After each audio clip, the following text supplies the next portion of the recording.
The river moved like breathing glass under the half-light of dawn. Mist hung low over the surface, drifting in slow ribbons that clung to the hulls of the boats. The air smelled of diesel, wet foliage, and metal, that faint iron taste that meant the day was about to begin. Engines hummed at low idle, their rhythm pulsing through the wooden planks beneath their boots. Somewhere upstream, a heron broke the silence with a single cry, then disappeared into the fog.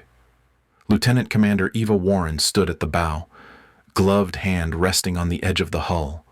Her uniform was already soaked through with humidity. The sleeves rolled tight and darkened with sweat. The light caught on the edge of her sidearm, and the salt-dulled trident sewn into her vest. She didn't speak. She didn't need to. Every movement on the boat, from Chief Brooks adjusting the comms rig to Corporal Demas scanning the shoreline, moved in time with hers. Quiet. Practiced. Deliberate. They had been moving since 0500 hours, slipping down the Orinoco's southern tributary toward the jungle interior, an old cartel route repurposed into a corridor of uncertainty. The mission brief was simple enough: verify intel on an arms cache hidden along the river's edge. Confirm. And exfil. But simplicity was rarely truth. The further they went, the more the river felt like it was pulling them toward something they hadn't been told. If you're listening to this, take a second to subscribe. Stories like this remind us what service really means. The hum of the engines filled the silence again. Eva adjusted her wrist compass, rechecked the weapon sling, and scanned the waterline ahead. Beyond the mist, the jungle waited, vines thick as cables, the canopy pressing against the first edge of sunlight. Somewhere behind that curtain of green, the next link in the chain waited for them, a contact that was supposed to hand over updated coordinates. But at 0600 hours, comms shifted. The feed cut to static. Then a voice from Toki, faint, fractured, rerouted their LZ entirely. The signal was unstable, distorted by the canopy and terrain. What was supposed to be a straightforward insertion now bent into something unplanned. Eva didn't react outwardly. She simply reached for the map case secured to her chest, traced a finger along the new grid coordinates, and signaled a silent confirmation to Brooks. They adjusted course without a word.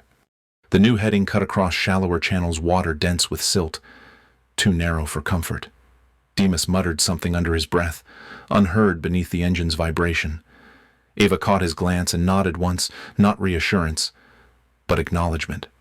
They'd all felt it, the subtle shift from preparation to improvisation, from control to uncertainty. The fog thickened, swallowing the river's edge. Sound became muffled. Shapes turned abstract. Eva watched the horizon, the narrow slit of gray that separated river from sky, and thought about how missions always looked cleaner on the briefing slide. Here, in the living humidity, nothing was clean. Everything was motion, noise, and consequence.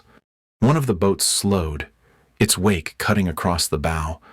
Brooks raised a hand signal halt.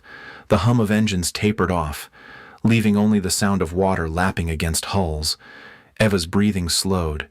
The radio crackled again, a burst of static followed by silence. Then, a single line came through, a fragment of an instruction that didn't match the earlier code. She looked at the device, then up at the jungle wall ahead. The mist was moving differently now, curling inward instead of drifting away.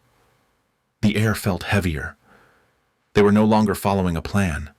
The plan was following them. Eva gave the order to advance, quiet hand signals. No words, and the boat slipped forward once more, swallowed whole by the river's breath.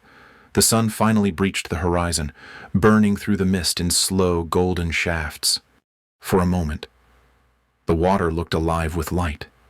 She kept her eyes on it, that fleeting calm before contact, before everything changed.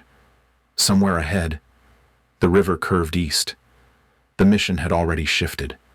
None of them knew it yet, but that was where it would all begin to unravel. The river narrowed until the boats could go no farther. From there, it was silence, the kind that pressed against the skin and made every movement deliberate. Lieutenant Commander Eva Warren stepped onto the embankment first, boots sinking into the black mud. Steam rose from the water as the early light fought through the canopy. The humidity was suffocating, thick, alive, and patient. Her team moved with the rhythm of experience. Chief Brooks adjusted the long-range antenna, securing it beneath the straps of his rucksack. Corporal Demas swept the tree line, rifle steady, eyes tracing the slow drift of leaves. The transition from river to land always came with weight, the sound of the world dimming, replaced by breath, insects, and heartbeat. The jungle absorbed them completely. Their uniforms faded into the green. Every step sank into a carpet of rot and waterlogged roots. The smell of damp vegetation mixed with the faint burn of oil from the engines now far behind them. Communication was minimal: hand signals, the flick of a finger, a slow turn of the head. Each gesture said more than words could. Somewhere above, the sound of a distant bird echoed once, then stopped. It wasn't unusual, but silence in a place like this felt sentient, as though something had decided to listen back. By 0700 hours, the humidity had blurred the edges of their visors. Ava paused to check her map display. The grid overlay flickered a faint static pulse before the screen froze entirely. Brooks crouched beside her, checking his receiver. The encrypted channel that had guided them from the talk was gone, replaced by a ghost signal repeating coordinates that didn't match any known route. They halted in a small clearing, surrounded by strangler figs and vines heavy with dew. Demas knelt to resecure his optic lens, the motion slow and practiced. Eva's wrist caught a glint of sunlight. The crystal of her field watch cracked clean through the center. She didn't remember when it had broken, only that it hadn't been that way at dawn. The second hand still moved, skipping now and then, as though time itself was losing rhythm. It became a marker, fragile control in an environment that allowed none. They resumed movement, shifting into staggered column formation, eyes scanning the undergrowth. The terrain climbed slightly, the soil turning coarse underfoot. A half-buried trail marker appeared ahead. U.S. Issue. Faded, its paint eaten by humidity. It shouldn't have been there. Their operation map showed no prior patrols in this corridor. Eva examined it. The metal plate bore fresh scratches, too clean to be old. Someone had been here. Recently. Brooks signaled halt again. Static whispered across the shortwave, a burst that shouldn't have existed without a transmitter nearby. Demas swept his scanner, adjusting gain. That's when the pattern appeared, a repeating pulse, too consistent to be random. A beacon. They began a slow perimeter check. Near the roots of a fallen tree, Brooks found it a small transmitter, wrapped in canvas, its casing painted to match the soil. Embedded alongside it was a fragment of tape stamped with their unit's frequency band. The beacon wasn't guiding them. It was tracking them. Eva didn't move at first.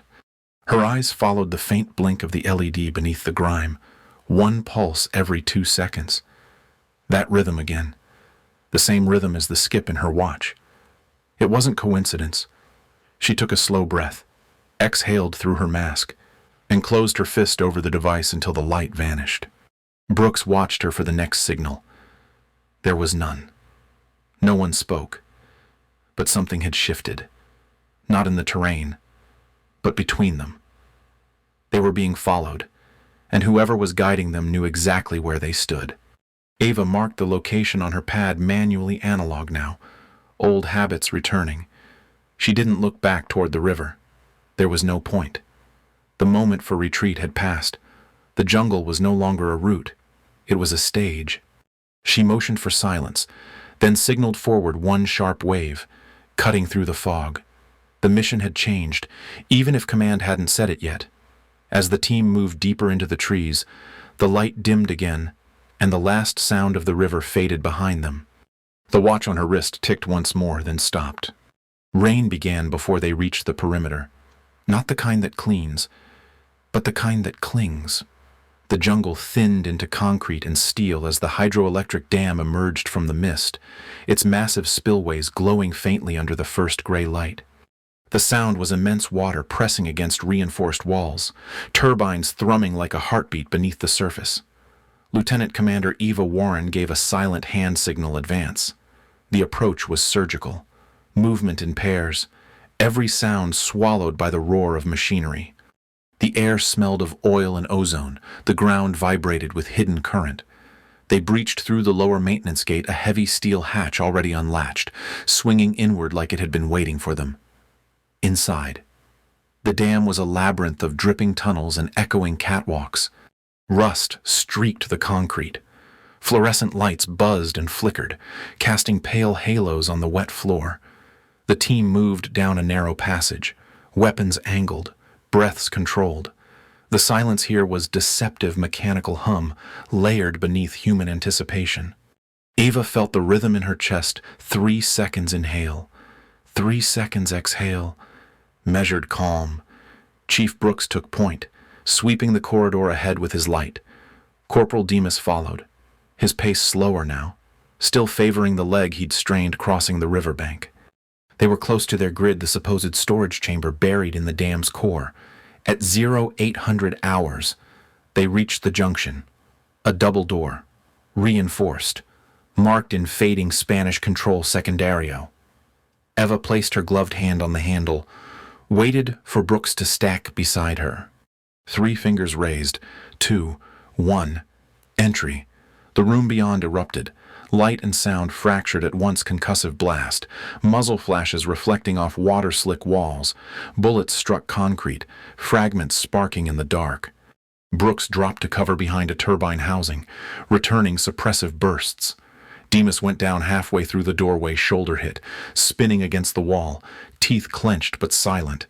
Eva hit the floor, scanning angles, counting echoes. The geometry of combat inside a structure like this wasn't chaos. It was math, violent and immediate. Every ricochet told her distance. Every muzzle flash told her elevation. She called movement with gestures only. No voice, no panic, just muscle memory. Brooks shifted position, laying down controlled fire to allow Eva to pull Demas behind cover. She dragged him by the strap, slipping in the water pooling beneath the turbines. The smell of cordite mixed with grease and metal. The air was heavy with humidity and gunpowder haze. Then, silence. A single second stretched into forever. The enemy fire stopped. The hum of the dam filled the void again, constant and alive. Eva waited. Nothing moved, only the faint drip of condensation on steel. Then, a new sound, a voice over the radio. Faint, distorted, American. Team Echo. Maintain position. Extraction inbound. Do not advance. But the signal was wrong. The encryption header didn't match talk. Brooks noticed it too. His eyes met hers across the distance, a slow shake of the head. She switched channels. Static. Then the same voice again, repeating the same command. Identical cadence. A loop. A deception. She looked toward the crates stacked near the far wall, wooden, unmarked but familiar. The lids had been pried open. Contents exposed. Rifles, ammunition, uniform gear, all tagged with U.S. serial codes.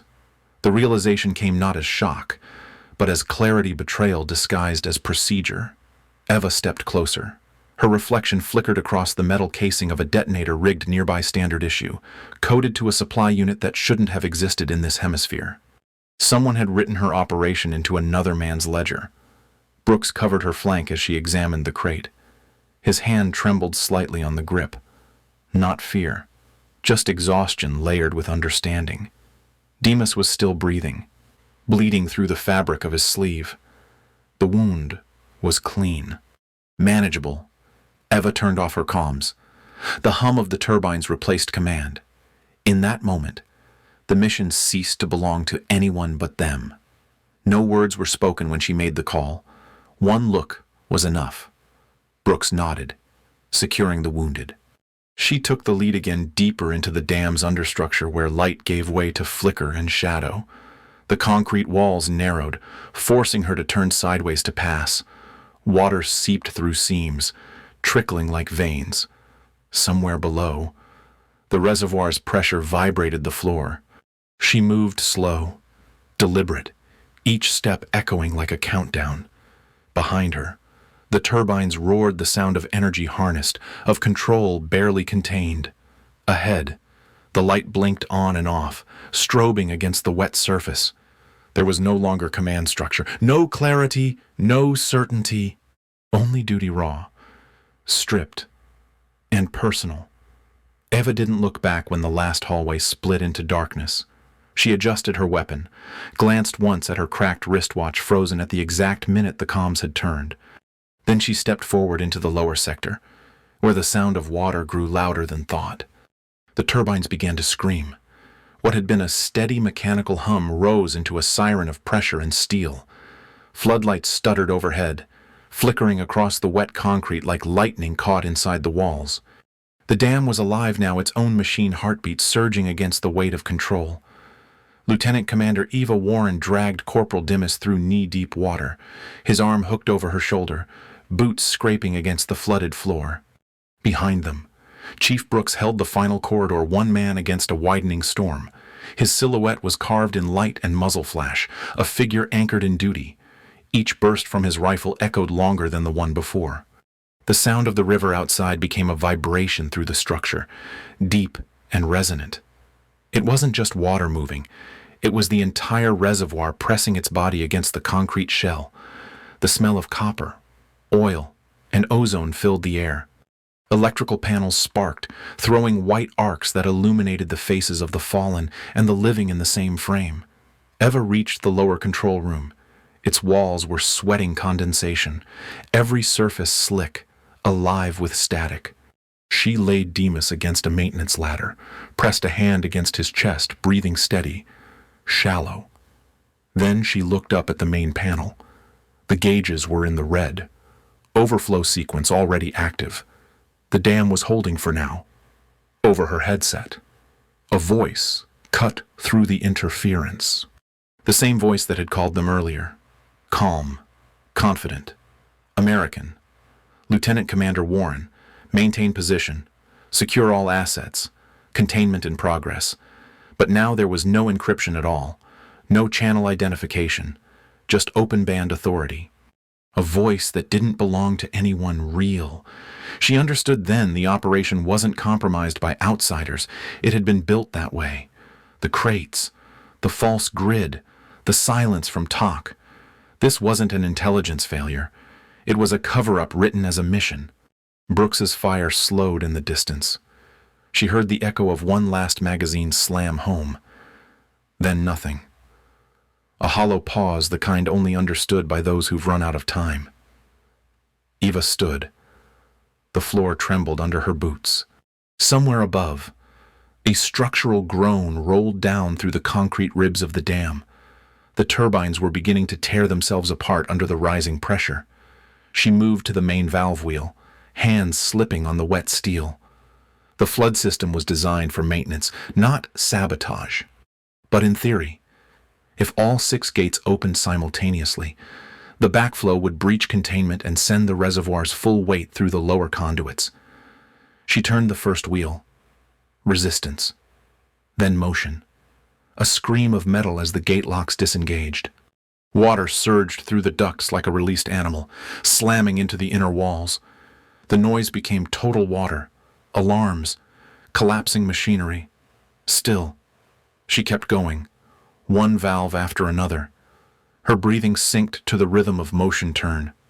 Release. Breathe.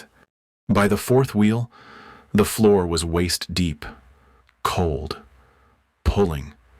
She looked once more toward the far corridor where Brooks had held. The muzzle flashes were gone.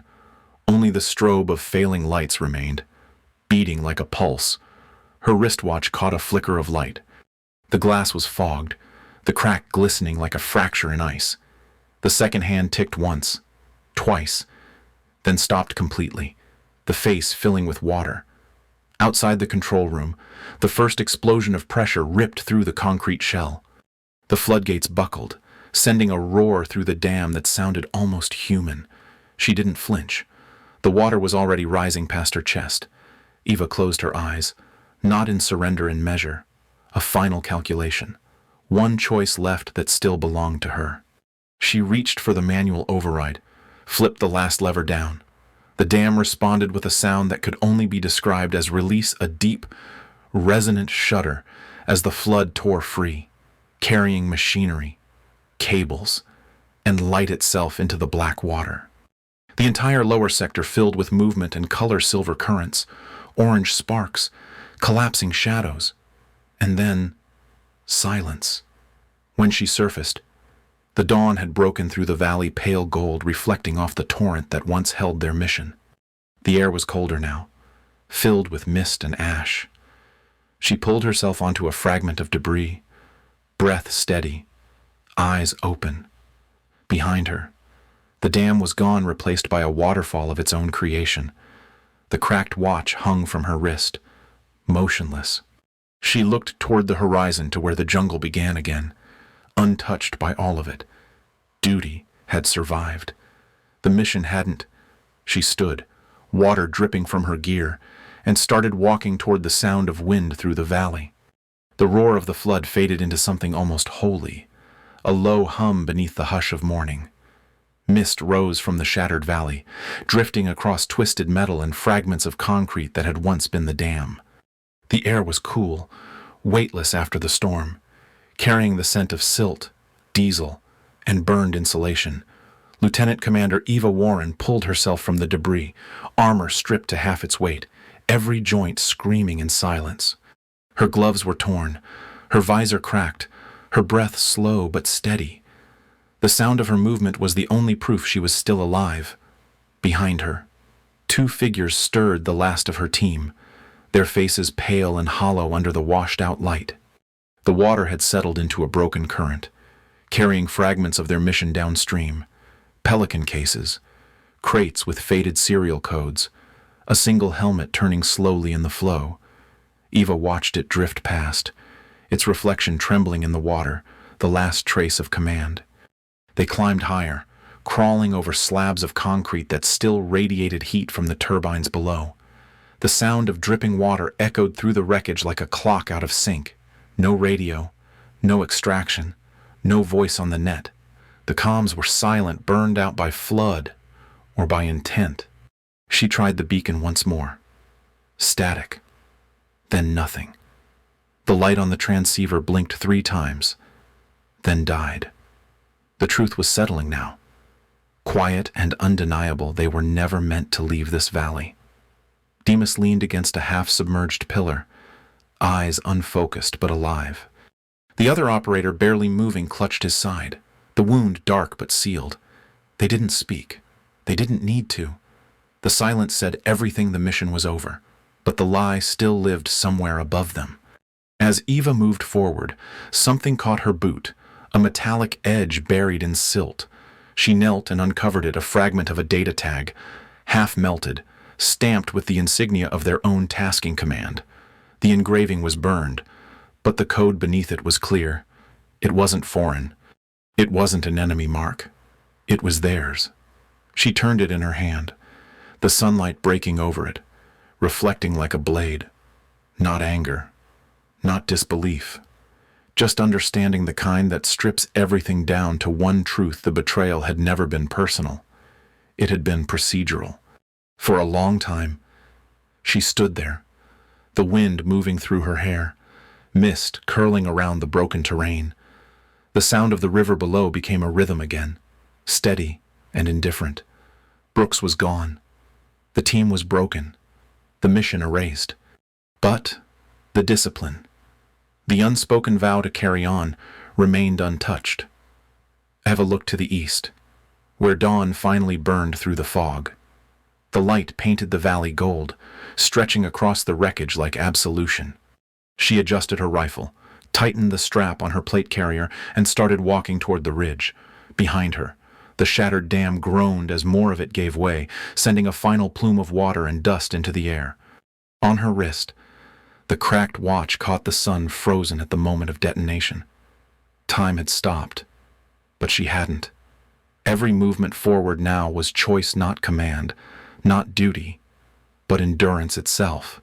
As she climbed toward higher ground, the camera lingered on the valley below, smoke lifting, water reclaiming the earth, light returning to what was broken. No music, no celebration, Just the sound of boots through wet gravel and the wind carrying everything that was left unsaid. The sun rose slow, not triumphant, but merciful. Its first light spread over the valley, painting the water in soft gold where the dam had stood. The roar of flood had quieted into the whisper of current, and in that silence, the world exhaled. Lieutenant Commander Eva Warren walked through what remained. The air was clear now, cold against her skin. Steam drifted from the broken concrete, curling like breath from the earth itself. Her uniform was torn, her gloves caked with silt, her rifle slung low across her back. Every step left a faint print in the dust-proof of movement, not victory. The valley below was still shifting. Crates splintered by force lay half buried in the mud. A torn patch, U.S., insignia faded by soot, clung to a fragment of wall. She paused beside it, fingertips brushing the fabric. It came apart in her hands, brittle and light, like something long forgotten. She kept walking. The sound of her boots against gravel blended with the rhythm of wind. No radio, no report, no voice calling her home. Only the sound of distance of what was carried and what was left behind. In the wreckage of a supply case, sunlight caught the cracked face of her watch. The second hand had drowned at 0841. Time had frozen at the moment of flood. She lifted it once, then let it fall back against her wrist, the weight both anchor and memory. Ahead, the terrain opened into the valley's ridge. Water cascaded below in thin, endless ribbons, the dam's power now free, uncontrolled. The world seemed wider than before, as if destruction had made room for light. Eva stopped halfway up the incline. The breeze lifted her braid, brushed against the torn edge of her sleeve. She looked back once to where Brooks had held the line, where Demas had fought for breath, where silence had taken command. There was no triumph here, only endurance, quiet, unspoken, and complete. The mission had ended where duty began, not in orders, but in what a person chooses when no one is watching. The camera would pull back now, slow, deliberate. A single figure walking through the valley, shadow stretching across the fractured ground. The voice of the narrator softened, carrying the weight of what couldn't be said. Courage isn't noise. It doesn't live in the light or in the report that follows. It lives in silence, in the space between what was lost and what endures. The wind shifted again, carrying mist across the ridge. The light flared briefly against her cracked visor, then faded.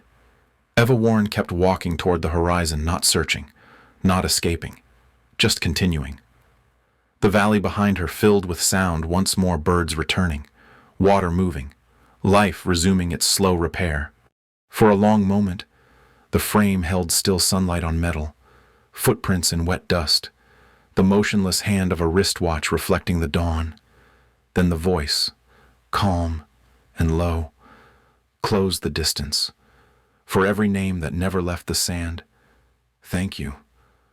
What does courage mean to you?